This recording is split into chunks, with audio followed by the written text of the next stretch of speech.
Hello. Unhealthy relationships mess up lives, ours, our partners, and perhaps worse, often our children. In the past ages, we didn't know why we behaved the way we did.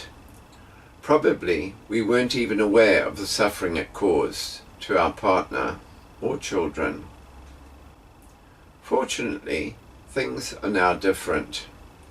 Thanks to neuroscience and psychotherapy, we can have a much better idea of how one's partner and even oneself are likely to behave under the stress of a relationship and the causes that lie behind them.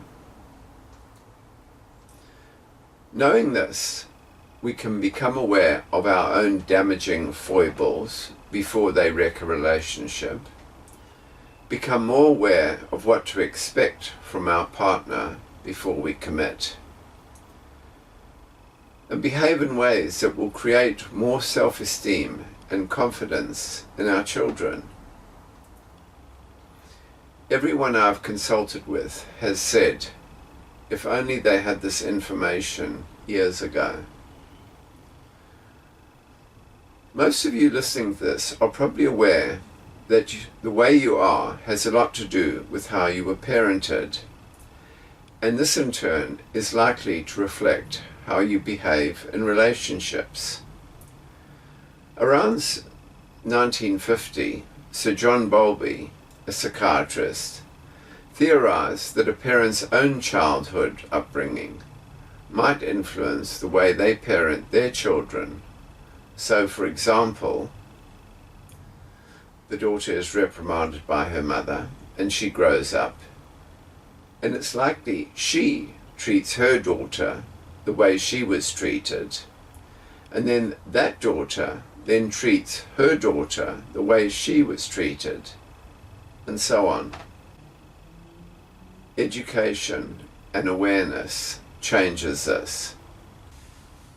Said another way, we bring our inheritance with us. We bring our relational inheritance with us, and nowhere do we bring it more forcibly than into our parenting. A lot of people don't realize this. When they think parenting comes naturally, they're correct. It does come naturally, but it comes naturally the way you learned it. It doesn't necessarily come naturally to do it differently. The consequence of our parenting plays a major role on how we will relate to others, or, said another way, how we will attach or relate to each other. Out of this came attachment theory, and further research by others found that as a result of this upbringing, we, loosely, fitted into one of 4 types of attachment styles, which determined how we relate to those closest to us as adults. If we think about it, how we relate to people is probably the most important factor in determining our happiness. This is especially true when it comes to our partner and our children. So this presentation is to help you understand the characteristics that we and others unconsciously use, which disrupt our relationships. We start to learn to relate from the moment we are born, and obviously the better we are related to, the better we will respond to people when we grow up. Are you aware that psychologists can now predict up to 80% of the time how an infant will relate towards their mother, even before he or she was born? So we're able to get a good idea of what the child will turn out to be like when they grow up. Interestingly, as far back as 2009, Tony Blair, the then Prime Minister, did an interview for the BBC where he told the reporter of his conviction that one of the answers to the problem of antisocial behavior in children was to target vulnerable pregnant women. He believed that with the right education and support, welfare departments could spot children at risk of becoming socially problematic before they were born, and that if we provided the right support, the benefit for those families and wider society would be huge. Taking this further, we could make education available which would help all parents secure a better relationship with their children, thereby helping them towards a more stable relational life when they grow up. We've all been subject to parental behavior which has impacted on us. The consequences of these behaviors are that we might be dependent. We need others to assume responsibility for most major areas of our life. We might be enmeshed, where we give up our own individuality to become someone our partner wants us to be. We might be anxiety-ridden, where we have a desperate fear that the other will leave. We might be avoidant, where we fear another becoming too close in relationships. We might be independent, where we prefer our own company and believe we can only depend on ourselves. Or we might be interdependent, where we are in mutual harmony with our partner. We give the other the space and time to do what they want to do, and the other responds reciprocally to us. Which boxes did you tick? The characteristics of these relationship types fit into the 4 types of attachment. Now naturally this is theory and no one fits exactly into the following patterns, but hopefully you will get an overall idea of where you and your partner might be. These are attachment styles: disorganized, ambivalent, anxious, avoidant, and secure. We'll start with disorganized attachment. It's about 10% of the Western world's population who fall into this category, and it's most likely brought about by the parent has provided a terrifying way for the child in seeing the world, or the parent is terrifying or is terrified. This means that part of the child's brain says, I need to go towards my attachment figure for survival, and the other part says, I need to get away from them. Such people are very likely to have psychiatric disorders. Obviously, genetic disorders wouldn't be falling into this category, but there's active debate in psychiatric circles as to whether maltreatment might activate a genetic disorder. The point I want to make here is that without a doubt, such terrifying parenting will more monumentally create the odds that a child will grow up with psychiatric labels. We know this, which is why welfare systems are in place to prevent such outcomes. If you watch my video on the homepage of this website, Understanding Infants Through Neuroscience, you will get a more insightful understanding of this. Choosing such a person as a partner will more than likely bring you more than your fair share of life dramas. Next is ambivalent / anxious attachment. About 20% of the Western world, their hallmark is that they are anxious, and the characteristics are likely to be that They want to rearrange your life around the relationship. They spend a great deal of time and energy on your relationship. And they need to be reassured of your love and their place in the relationship. Anxious people are often worried about where they stand in relation to their partner, how important they are in their partner's life, if their partner still feels the same way about them. They need physical or verbal reassurance of your feelings. This anxiety is likely to breed control. I'm reminded of a client who was terribly anxious as to what her partner was up to. She couldn't sleep at night because of this anxiety, so she decided that the only way she would solve this problem was to get the password to his phone, which she did. She would then wait until her partner had gone to bed, would get hold of his phone and scroll through the day's messages to make sure he wasn't sneaking off and having an affair. Reassured that all was well, she would then be able to get to sleep. Let's look at the avoidantly attached individual, about 20% of the Western world. As a child, they got the message to get on with it from their parents. So they seek little or no comfort from their parents.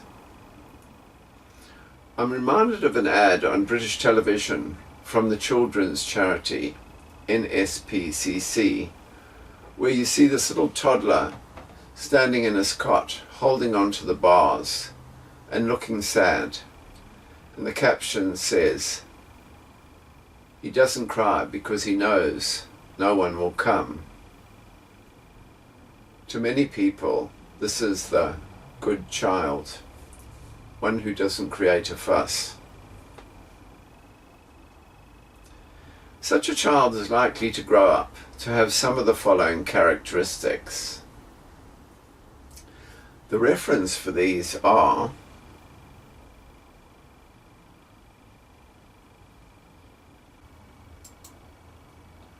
avoidance, stress, boundaries. To make sure their space is not being invaded, avoidance creates strict boundaries between themselves and their partners. These boundaries may be physical or emotional, sleeping in a separate room or home, or keeping insignificant or important information from their partner. They're uncomfortable sharing deep feelings. Avoidants don't like to share their deepest feelings with their partners. Withholding feelings allows them to keep their emotional distance and remain self-reliant. Sharing would bring them closer to their partner, exactly what they want to avoid. They may prefer casual sex. Some avoidants use casual sex as a way to avoid intimacy. They prefer casual sex to sex with an intimate partner because their physical needs are fulfilled, but they don't have to worry about caring for their partner's feelings afterwards or during. They can also avoid the greater intimacy that results from physical contact. This is the womanizer or the manizer. I'm reminded of a client I had some years ago who was very much a manizer and really into her romantic stuff and lived it. Being taken off to the south of France to be wined and dined, or to walk hand in hand on a moonlit beach at night, or be entwined in passionate embrace in front of a log fire with a glass of wine. And once she had fulfilled her aspirations with that person, it was bye, and she would be out to look for somebody else. Disregard your feelings. Avoidants believe they are solely responsible for their own well-being and happiness. In relationships, they tend to treat their romantic partner like a business partner. They ignore their feelings and respond only to the facts. When confronted, they make their partner out to be sensitive, overreacting, or needy. They miss you when apart, but when together, wants to escape. Avoidants still have the basic need for love and attachment. So avoidants will miss their partner when they are not around. But if their partner returns, so does the avoidant's feelings of being trapped, and they feel like they need more space once again. They pull away when intimacy nears. At the beginning of dating an avoidant, you may think everything is going well. They're attentive, loving, and supportive. But as time goes on, they find reasons to pull away. They may say things like, "The timing's not right," or comment that things aren't the way they thought they would be. I'm reminded of a client I spoke to recently who was totally distraught. She was around 35 and had numerous boyfriends, had become engaged to 3 of them, and then dumped them because her loving feelings for them had disappeared. She had then met the one and was due to walk down the aisle with them in a week's time, and had woken up that morning with all the loving feelings she had for this person gone. It had then dawned on her that she had a problem. She didn't know it was a problem with attachment. She just knew there was something really wrong with her. On top of all of that, she was equally devastated as to how upset her partner would be if she chose to tell him.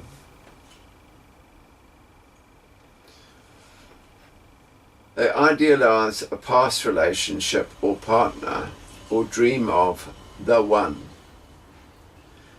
They convince themselves that their current partner is not right for them, and fantasize about a perfect person who will fulfill them. This way, true love and intimacy are always just out of reach. They send mixed signals. Avoidants tend to be on and off about their relationship.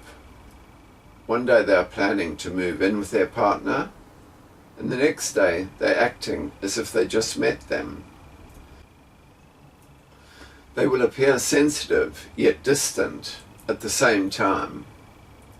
Partners are not sure what to think of them. And then when the partner finally decides, the avoidant changes again. They value independence and look down on neediness. If your partner cherishes independence above all, it's a clear sign that they are avoidant. Avoidants believe they are strong and independent, and that they can ultimately only count on themselves. They look down on those that recognize their need for others. They have a fear of commitment and a fear of being trapped. The number one sign that your partner is avoidant is that if they fear being trapped into a long-term commitment or marriage. Avoidants are constantly on the lookout for any impingement on their space and anyone wanting to create more intimacy. Remember, this is a constant mode of thinking with the avoidant, not a one-time concern. I'm reminded of a couple who I knew who had lived together for about 6 years.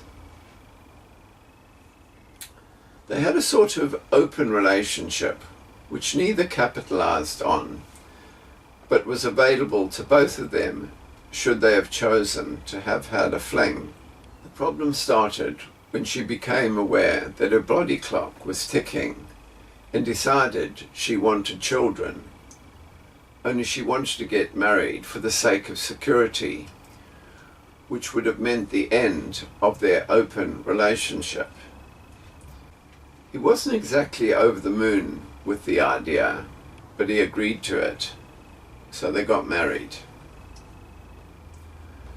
And then I heard that he was really depressed. And the next thing I heard, he had almost run out the door with his bags, and that was the end of the relationship. When I met him again, he said to me, "You know, that day when I left, the sun shone again. You cannot believe what that sense of entrapment was like." Not all avoidants run out of the door screaming. Some just spend more and more time in their man shed at the bottom of the garden.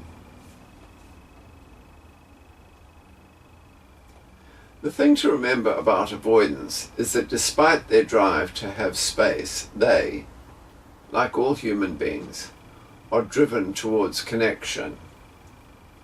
They are content when they know when there is someone there for them, but closeness and intimacy terrifies them.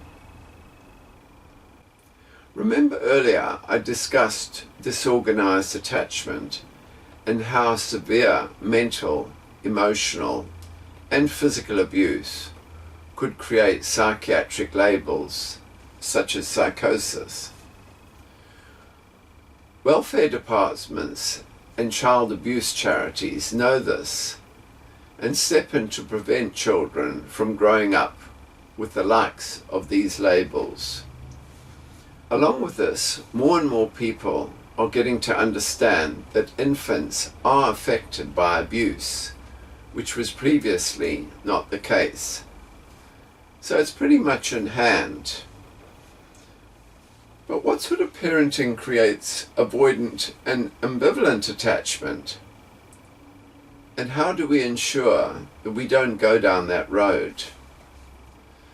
I've listed some books at the end of this presentation which will help you bring about secure attachment. Let's look at secure attachment now. It makes up 50% of the Western world's population. And as a child, the child is able to separate from parents. They're not likely to be the type clinging to their mom's skirt on the first day of school. They seek comfort from a parent when they're frightened. And they greet the return of parents with positive emotions. And as a secure adult, they have trusting, long-lasting relationships. They tend to have high self-esteem. And they're okay with sharing their feelings with others. So let's look at some of the behaviors of the securely attached. They discuss plans and make decisions with you. The partner with the secure attachment style will rarely make important decisions about the relationship by themselves.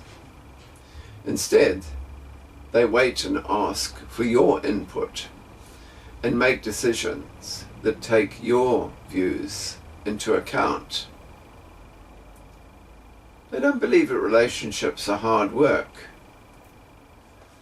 Secure partners tend to be satisfied with their relationships, even during rough times. They don't dwell on small problems or talk about how difficult relationships are. They're trustworthy and reliable. When a person with a secure relationship style says they will do something for you, the chances are they will. If they can't follow through on a promise or plan they made, they will explain why. usually in advance.